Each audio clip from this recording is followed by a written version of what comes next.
त यो बुद्धिस्ट क्षेत्रमा चाहिँ पहिलेदेखि भइआएको प्रोग्राम नै हो यो लङ डिस्टेन्सको वाक जाने भनेको।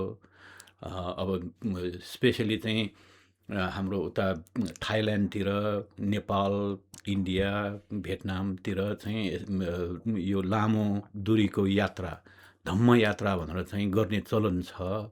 र त्यही अनुसार चाहिँ अब 2 वर्ष अगाडि भिक्खु पन्याकारा चाहिँ इन्डिया र नेपालमा चाहिँ यस्तै 2000 माइलको चाहिँ वाक उहाँले चाहिँ गर्नुभएको थियो।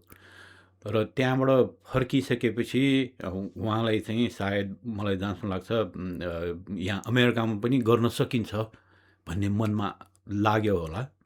र जुन दिनमा चाहिँ उहाँसँग चाहिँ मेरो यसको बारेमा कुरा भयो, उहाँले चाहिँ मलाई बोलाउनु भएको थियो। एउटा कुरा छ है, आऊ एकछिन भनेर चाहिँ मलाई बोलाउनु भएको थियो। अनि म गएर कुरा गर्दाखेरि उहाँले चाहिँ यसरी एउटा प्रोग्राम गर्ने विचारमा छु, तिम्रो के